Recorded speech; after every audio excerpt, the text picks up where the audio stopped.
Hoy haremos un análisis geopolítico de una grave situación que se está viviendo en Ucrania y que también le compete a nuestra República de Colombia. Y es que 2.000 colombianos en estos momentos están participando en una brigada llamada la Brigada 47, y las implicaciones que esto le puede traer no solamente a Colombia, sino también a Sudamérica, porque estamos a puertas de una tercera conflagración mundial. Primero analizaremos los antecedentes geopolíticos universales para luego llegar al meollo del asunto o al punto histórico que nos compete, con la nación colombiana, la nación ucraniana, y cómo se tejen todas estas situaciones geopolíticas para dar con una de las situaciones más delicadas a nivel diplomático de todos los tiempos en Colombia. Una cosa es que hayan 100 o 200 colombianos o hasta 900 colombianos participando de mercenarios en una conflagración europea, la tercera, plausiblemente. Y otra cosa es que haya más de 2.000 colombianos participando en ofensivas y con números crecientes de colombianos, hasta posiblemente crear un ejército, y esto sí es sumamente preocupante, un ejército de mercenarios en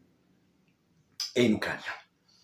Pero iremos a los antecedentes políticos históricos. Hoy se dice, o la inteligencia artificial y también los diferentes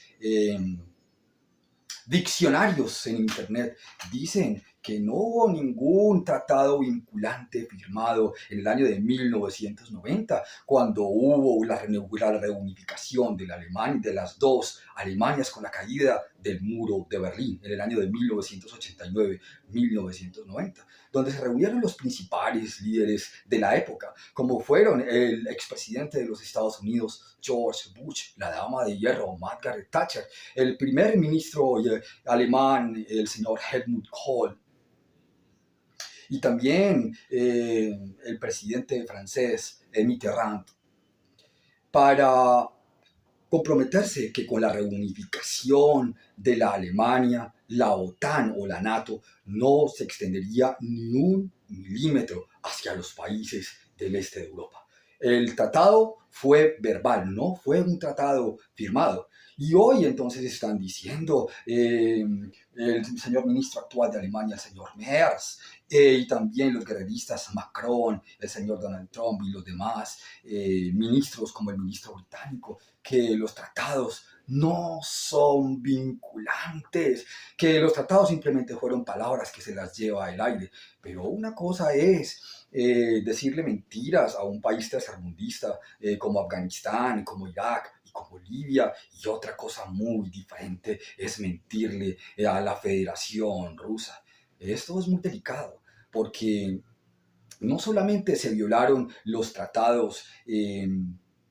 dicen que son no vinculantes del Pacto de Varsovia en el año de 1990, que también incluyó la no proliferación de armas atómicas, la neutralidad de Alemania, es decir, que Alemania no enviaría misiles de largo alcance que pudieran llegar al Kremlin o pudieran llegar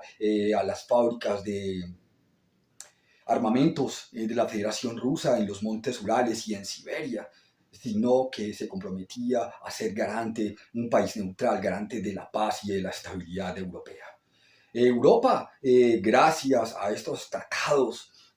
con el señor Gorbachev, que era digamos, el presidente de la época, y después con Boris Yeltsin, y después de Boris Yeltsin llegó el presidente actual, Vladimir Putin. Fue muy claro y muy específico. La expansión de la OTAN, según palabras de Vladimir Putin, la expansión de la OTAN hacia las fronteras de la Federación Rusa serán considerados como un problema de crisis existencial. Y al haber una crisis existencial,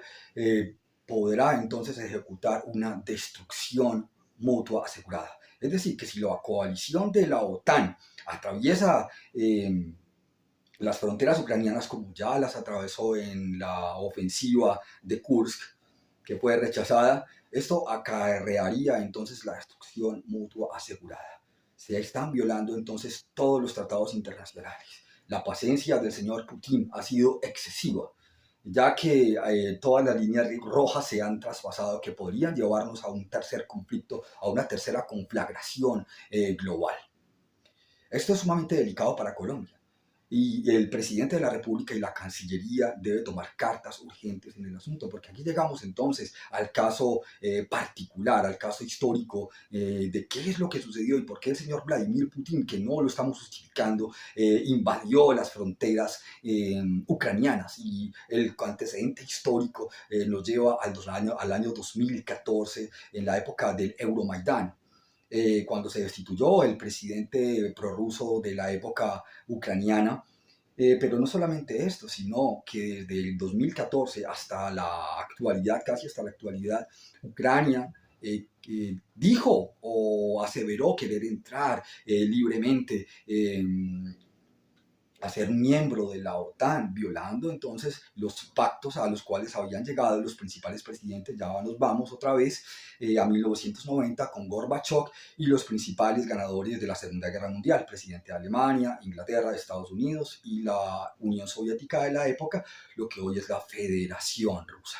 ¿Qué fue lo que pasó? En Rusia hay muchos lenguajes, digámoslo así. Tenemos una Ucrania occidental y una Ucrania oriental, en donde se hablan entonces el ucraniano y donde hay una gran población ruso hablante. ¿Qué es lo que sucedió? Hubo un señor gran líder de la época del pasado ucraniano llamado Stepan Bandera. El señor Stepan Bandera era un nazi de las SS reconocido y con ideologías de ultraderecha. En Ucrania entonces digamos, se asumió la filosofía del señor y la ideología del señor Stepan Bandera, que es lo que el señor Vladimir Putin dice como desnazificar. A eso se refiere. Simplemente no eliminar a las personas que tienen la ideología del señor Stepan Bandera, sino que no agredan más a la población que habla ruso, a la población de la Rusia oriental, que fue agredida por las tropas del batallón Azov, cometiendo diferentes masacres en lo que llaman la región oriental de Ucrania, las regiones duramente disputadas en esta horrorosa guerra. Este es un pequeño análisis no solamente de la situación geopolítica global de la OTAN, sino también de la historia del país, en este caso Ucrania. Y no solamente esto, nos vamos ahora entonces a Colombia. Los colombianos, ¿qué tienen que ver con la guerra de Ucrania? Es una guerra a miles de kilómetros de Sudamérica, hay que atravesar el Océano Atlántico.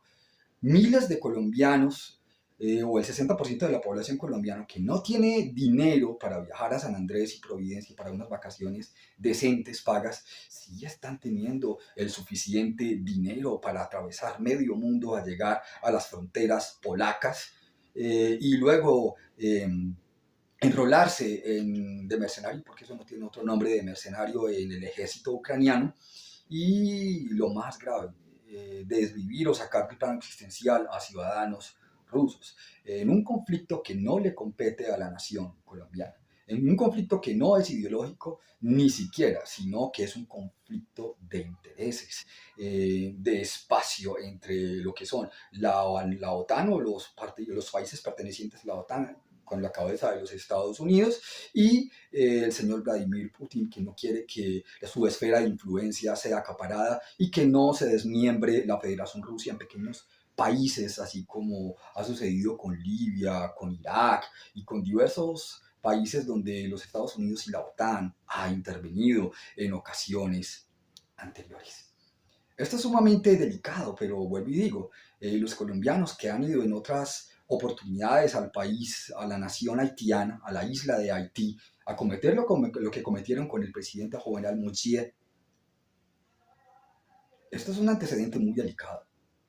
Este es un antecedente donde lo que está exportando Colombia es violencia, es agresión y puede tener serias implicaciones con la Federación Rusa, ya que 2.000 colombianos son una fuerza temible a temer y es una intromisión directa en los asuntos internos de la Federación Rusa, en un asunto que es de desnazificación de la frontera y que se gestó y que comenzó por los pedidos reiterados de Vladimir Putin a la OTAN de que no atacaran a la población de Odessa ni a la población del este de la Ucrania oriental por parte del batallón Azov y reiterativamente sus peticiones fueron desoídas en todos los aspectos, lo cual conllevó a que el presidente Vladimir Putin tomara cartas en el asunto para proteger a la población ruso hablante y aconteciera entonces el conflicto que estamos teniendo hoy día donde Colombia debe respetar y no debe enviar ni un solo combatiente porque Colombia debe comprometerse con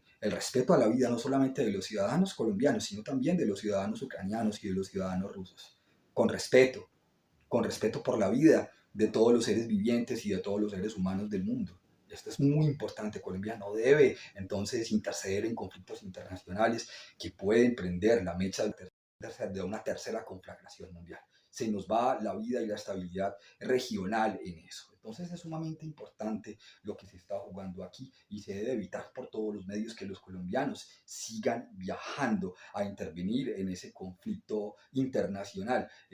con dinero de no se sabe de dónde están sacando para viajar por miles hacia allá. Hay que llegar entonces a las cabezas económicas que están gestando este tipo de situaciones problemáticas para el país, porque